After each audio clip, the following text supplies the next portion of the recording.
watch achiel kende piny mangima an kakete kanyo to en an ka en Milton Ochieng Jaka Black ntienga muketo picha kacha machalo mar Milton Ochieng Jaka Black kata muketo picha Lydia Okeyo to ken account mar Lydia Okeyo kuom ranyisi abila go wacho ni mani oyo ma to ken kata yo ni samoro kwa account waketo fake ne machanga to kawo keto kacha miete ko kabisa mar dhi nyime nikech ok nyalo account mar ko kigo report moga kurga kori chero gi jogi ntie ka gik mathoth ahinya ichiwo karka kendo gibiro achiel kachiel winjo kanyo gikoni mana ni ka nonro niket karka nonro magi mochiwo oko ka manyalo keto ngimawa kamoro matek ahinya iwacho ni namba simu ntie ka en gimoro monego bedni en mana mari kende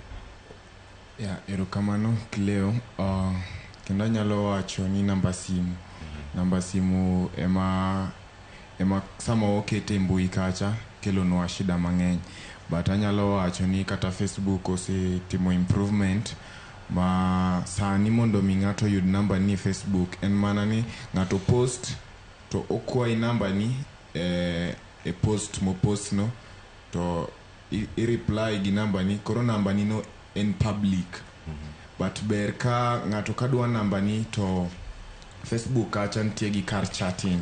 ma en achiel kachiel i message ng'ato ma gino it's not public but sami keto namba ni Facebook kacha obedo public but an gi shida gi WhatsApp nikech WhatsApp koro namba ni nyaka bid kacha kech kata kanyalo paro kana ni sekendia University of Nairobi ntie information mano trend kabisa e WhatsApp groups ntie nyako moro ma iwacho ni ngi kute magayaki koro okelo luoro ni jok mane gisetudrego nogolo list okowuok but wacho ni kana ing'eyo ni ngi tudruok gi nyako ni gi team testing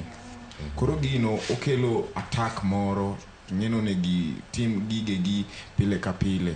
koro anyalo wacho challenge sana ni WhatsApp koro sani kata hackers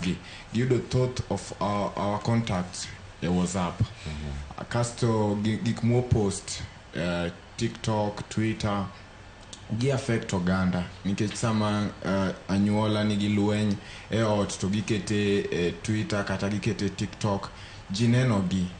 to sama jineno gigi to gibe ginyalo dwaro timo the same koro kaka mise wacho gik moketo gigewa ma oketo e mbui kik bed personal warang gik monyalo keto madhi impact oganda e yo makare erokamano ahinya Victor ponono ng'ato nyawacho ni pimo ne gi